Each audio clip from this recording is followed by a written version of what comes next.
Good morning, everyone. It's Luna Bell. Or afternoon, y'all. Y'all get ready with me. I've been taking my time today, been just kind of slow going it. But y'all, I thought I'd share a little bit about myself and my healing journey and what I'm trying to do for me to heal from the trauma of growing up in America. Y'all, these are all stories from my own personal experience, meant for entertainment, 18 plus trigger warning. Uh, y'all, I saw a post yesterday. Actually, I've seen several, and she was spot on. She was spot on. But y'all, she mentioned a word, psychopath, and I'm gonna tell you about the last time I had went to a family get together with my mama and my siblings, and I do believe my half sister was there as well. My mama and siblings were working on my half sister and they succeeded.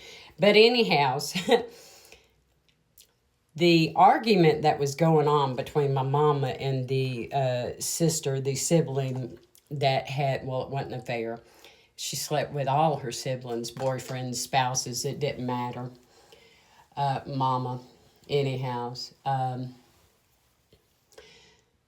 last argument, my mama and this sister were arguing, and my sister has a son, and my mama and my sister were arguing about who was the real psychopath.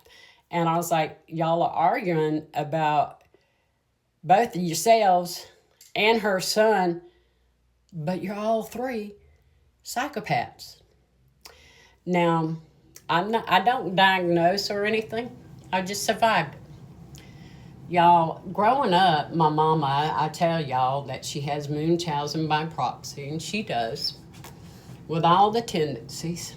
See, one of the things that made me gifted the way I am, psychic, y'all, and we were all gifted. We're all empaths. I mean, we all have gifts.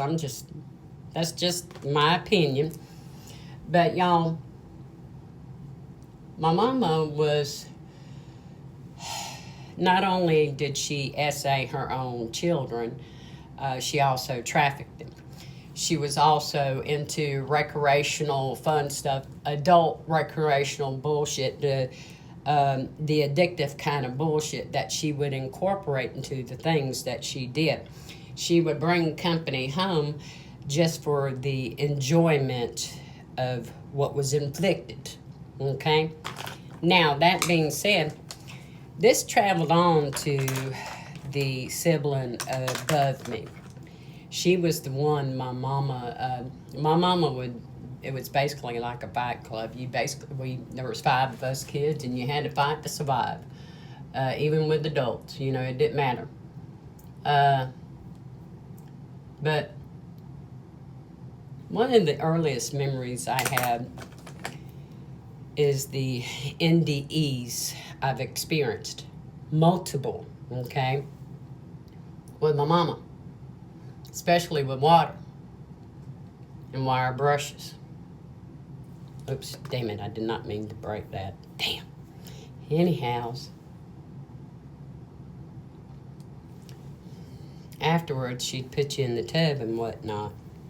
Scrub it down with that wire brush. The water is a convenient weapon for many people. I've had many NDE experiences with water. One of the things, I didn't realize it at the time, that helped me to heal or start to overcome my fear of water when I was little, because I was terrified of water. Terrified of getting in the, y'all see me, you probably feel my heart, but I was terrified of getting in the water. My daddy was an amazing swimmer. He was a lifeguard. He was an amazing man. and if his genealogy reports are any indication, it looks like his family come up from the Appalachian areas. Anyhow, my daddy is the one that helped me overcome my fear of water and taught me to swim. He used to take us to the pool in the trailer park where he lived in Columbus, Georgia, when he was stationed there on the base. He used to take us to the swimming pool, and he'd play a teacup with me under the water. And he taught me to swim.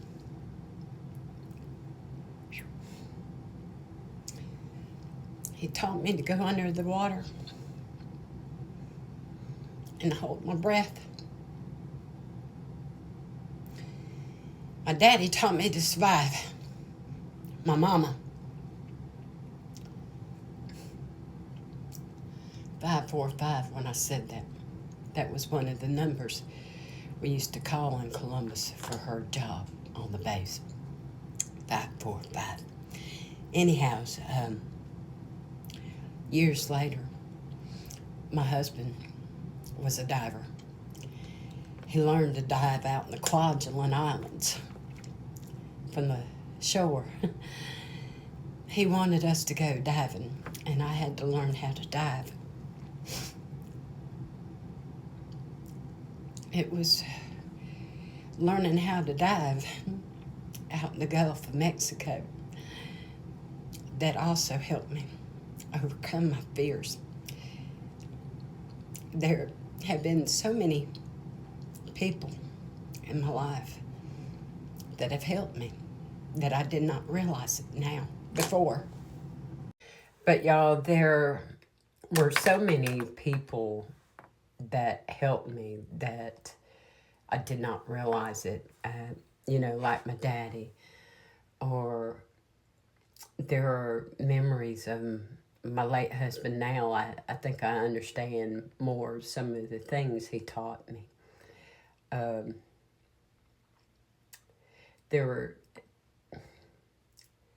I don't know, I think more now. I don't want to dwell in the trauma or what was done, but more on, absorbing and accepting that part of myself, not hiding it, not being ashamed of it, giving myself the opportunity to cry about it and not tell myself, oh, quit crying, quit being the baby, quit being a bitch, toughen up, grow a set.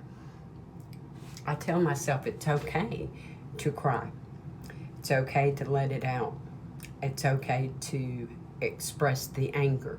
It's okay to feel that anger. It's okay not to feel guilty for the anger. And I found once I started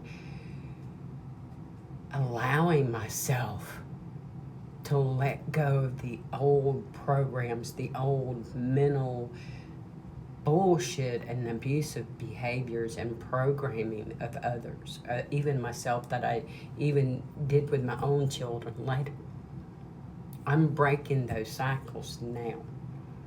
I do, and a lot of the behaviors that I see in others, I see in me too. But y'all, I don't work on me for others or anything else now. I want my justice, but my focus more is on healing me, regulating my nervous system. I mentioned, I think in the last few videos, that the last two and a half months of not being constantly triggered or harassed by my gang stalkers, that it's eased up a little bit. It's eased up enough for me to start regulating my nervous system, for me to pay attention to me, to not feel like I'm always on guard. I'm being proactive in my care, my medical care, my dental. I'm taking my life back over, my medical care, my dental care, my finances, my life. I'm choosing to live for me now. I'm not obligated by a sense of guilt. I'm operating out a sense of love for me. And I claim it.